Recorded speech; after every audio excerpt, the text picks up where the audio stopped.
Hello there, ladies and gentlemen. Good morning, good afternoon, good evening, wherever you are watching this. I am the CHALL, and today, Chall Chats Doncaster Rovers 4, Accrington Stanley 0. Donny's won 8 in a row. Come on. Brilliant, brilliant, brilliante. Brilliante, molto bene, brilliante.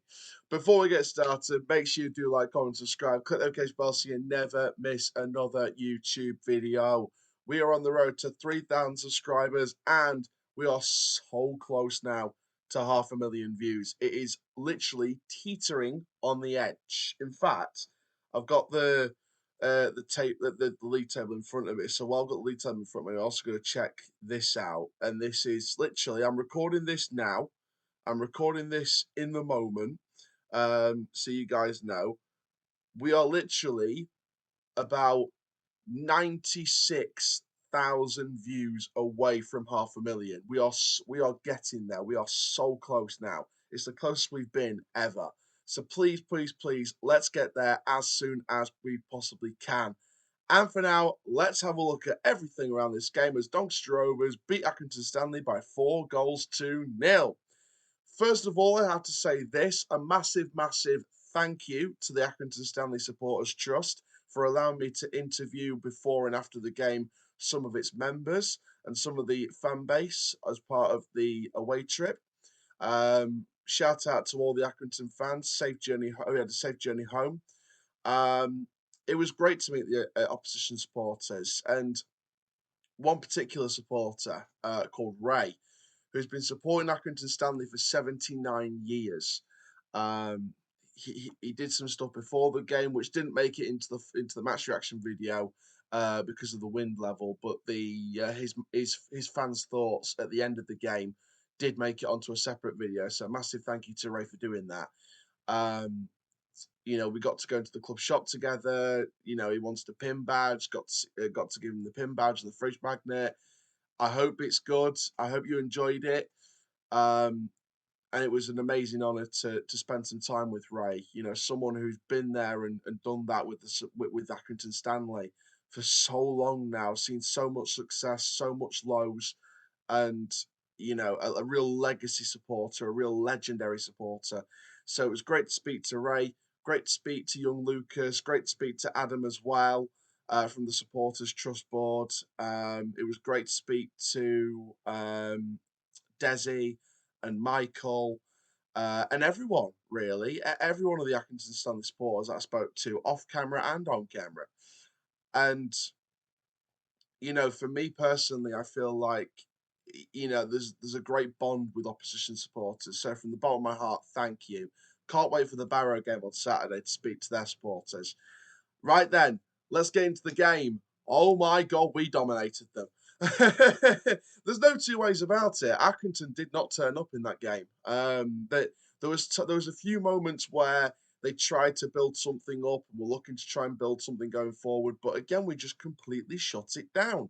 And it got better and better. There was a couple of moments where Accrington came close to getting something, but Lotitala didn't really have a lot to do in goal, and he did well when he was called upon. That rebound shot in the second half off the bar into Lotitala's gloves. Again, really good.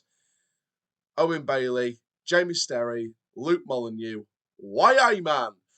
The Northeast trio, absolutely unstoppable again. I mean, Bailey, Sterry, and Molyneux, that right-hand side is deadly. It's so deadly right now. With the informed team in the league still, we're more informed than Stockport. By the way, congratulations to Stockport County and Wrexham for their promotion to League One. Hopefully, fingers crossed, sneak into seventh and join you. But we just don't know, do we? But yeah, overall for me, just what a game. Just what a game. The goals that went in as well. Hakeem Adelakan, sign him up, please. Please. In fact, there was a funny story after the game via the Free Press, which, by the way, we do have a post-match press talk reacting to the post-match press conference and analysing the game with Ricky from the Free Press. So stay tuned for that tonight.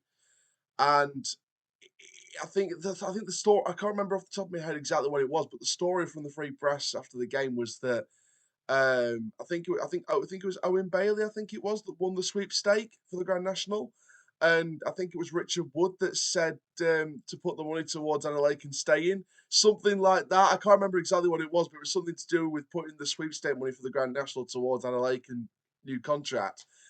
Which I thought was funny. Um, if you're a Lincoln fan, please comment down below what you're thinking about this, because surely you must be thinking the same as us. Surely you're thinking this deal needs to be done. Because Lincoln, I don't think he's got a plan at Lincoln. I don't think Lincoln have a plan for him. I think they've got a different plan with a style that fits him differently to us. And I just think this deal is very Donny. I think this deal just needs to be done. It needs to be done over the line.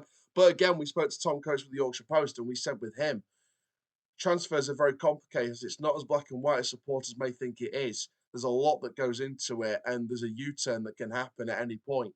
So, it's one of them. It's one of them. But me personally, I would love to get that deal done. In fact, I spoke to Timothy and Hakeeb before the game, and I said to him, I said, "You're both top of my recruitment list," which they were smiling about. So that's good. Matthew Craig again, star. If we can get another loan deal for him next season, that'd be amazing. But I fully expect him to go to League One or top end League Two. But again, I think where we finish and what happens if we do finish in seventh in the playoffs, I think determines how our recruitment goes forward. And I think it determines what we do in the window go forward. So for me personally, I think that it's going to be very interesting to see what happens. And I think this end of the season will determine exactly what the hell happens. So for me, I think it's going to be very interesting. But again, some real star performances. Jamie Sterry, I spoke a little bit about it on the match reaction, which is uploaded this afternoon. I mean, the way he maneuvers and the way he holds off his man, the way he strengthens on the ball and off the ball, the way he holds his control, holds his stature on the right hand side. Again, it's unstoppable. And again, the main problem with me from an Accrington point of view is that Accrington just couldn't string multiple things together. They just couldn't. And for me, I feel like Accrington, and you know what, I said this on the preview actually. It's the wrong team at the wrong time for Accrington because they need to bounce back and they need to get that second win on the trot. But Doncaster was the wrong team at the wrong time. And to be fair, a couple of Accrington supporters said the same. Wrong team, wrong time. But then again, we don't really get points off Accrington. So to batter Accrington, but in a scoreline where it was 4, but very easily, in my opinion, could have been 6, 7, or 8. And it's a team that we rarely get points off. Again, that's a massive statement on our form. Next, we come up against Barrow, and they've not hit the best run of form at all, but they're still in a playoff place, and they are still holding the edge. And they got their game in hand against Crawley. Ideally, you'd want Barrow gaining some form back to beat Crawley. So you don't know what's going to happen. So it's going to be very interesting to see what happens there. But Accrington really do need to get their act together because they're going to be in for a massive summer in terms of getting the squad ready, capable of progressing up the table next season in League Two. It's going to be very interesting to see what happens with them. But for Doncaster, again, the form just keeps on coming and the passion from the players as soon as they scored the goals, as soon as full time hit, the passion from those players was unbelievable. And it just shows you that we've got a squad that want to be here, want to fight for the manager, and want to fight to get as high up as possible. So 4-0 could have been more than 4. Don't have much more to say on that performance. It was stupendous. Couldn't wish for anything more. And yeah, just for me, I think the only thing really is just let's not bite at people for their opinions earlier in the season. Let's just enjoy it. No matter what people have said before the season, no matter what people have said during the season, let's just forget all of that and just enjoy let's just enjoy the fact we're winning. Whether we hit 7th or not, it's still been a fantastic end to the season. If we have to go into League Two again next season, so be it. Do you want me to be controversial? Because I will be controversial. I would rather us not finish in the playoffs. I'll be honest with you. The reason why is because I think we're more equipped to go automatics or playoffs next season than rush it this season on this last bit of run and have to do an even bigger sort of not overhaul, but a bigger selection of new additions for the summer for League One, for example. So let's say we go into seventh, and let's say we win the playoffs, whether it's at Mansfield. I mean, to be fair, if we finish seventh, then we'd be coming up against MK Dons. So let's say we finish seventh, we face MK Dons, we beat them, and then we have a final between us and either Crew or Crawley, and we win. Let's say we go up to League One by the playoffs this season, somehow, some way. What do we do in League One? We're back in League. If we're back in League One, what do we do? Because not only we've got to contend with Stockport, Wrexham, looking like it's Mansfield. They need a point to confirm it, I think. So well, 3 points probably to confirm it. So Mansfield as well, which is going to be a really good game in League One, especially for atmosphere. Then you've got your Rotherham to contend with, probably a Sheffield Wednesday, maybe a Birmingham, maybe a Huddersfield, maybe a Stoke. You've got the big teams already in there, Charlton. You've got to think who doesn't make the playoffs as well. Peterborough, maybe Derby, maybe Bolton. Wigan's in there. You've got Lincoln, who've been progressing amazingly. Stevenage, who's had a great season. Oxford, who had a great season. You've got a lot of big teams to contend with, and have we got the capability of building such a squad off the back of this form that's capable of doing a job in League One? I'll say this to you right now, and I'll say it till I'm blue in the face. If we somehow sneak into seventh and we somehow go up this year, I only think we're finishing mid-table at the very least. I think very least mid-table, because I don't think we've got the capabilities of pushing up to the top half of League One straight away. I think we need a season or two in League One to push that. So, what would I rather do? Would I rush going up and go mid-table and maybe there's a threat of maybe bouncing up and down? Or would I rather spend another season in League Two, build an even better squad than we've already got? And, there was some ridiculous claims of us having a top three squad. That's not true, by the way. I saw that and I heard about that. Not true. We haven't got a top three squad. End of story. If we had a top three squad, we'd be in the top three, wouldn't we? Fact. So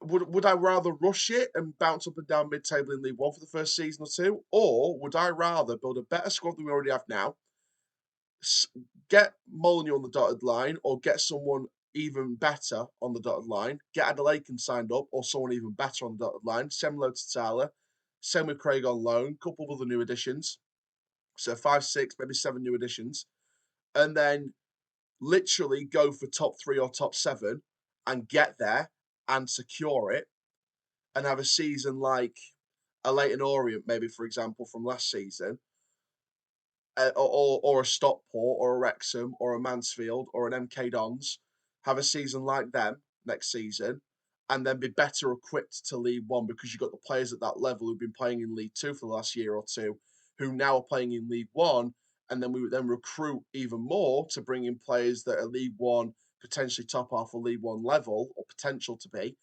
at the very least, and then move your way up. I would rather spend another season in League Two and make sure we're fully equipped, ready for League One football, because I don't want us to rush it and then pay the price for rushing it. If we get into the playoffs, fantastic. If we get seventh, fantastic. Sixth, fantastic. If we do win if we get through to the final, amazing. Trip to Wembley, book me on the train, book me in the hotel. If we win at Wembley, brilliant. We're in League One. But we better have a plan in place, because we don't want to be going to League One and straight back down again and doing a Carlisle. We really don't. And you know what? It's not like Carlisle are a bad team, because they've got some wonderful players in that squad. The thing with Carlisle was, compared to the rest of the squads in League One, they just didn't have enough compared to them. And for me, I think Carlisle will be ready to try and go back up next season. But I think this year was too soon for them. I think they needed another year to get themselves ready. And Paul Simpson, for me, is the right manager for Carlisle, 110%. So I would rather have another season in League Two and get us ready to bounce up. But if we do make it, then fantastic. We just better make sure there's a plan in place to make sure we're securing League One and staying there at the very least. So, but let's just ignore that for now. Take it one game at a time. As Grant McCann said, take it one game at a time. We've won. 4-0, should have been more than 4. We move on to Barrow. I am the CHALL. Thank you very much. And for now, ta and that is full time.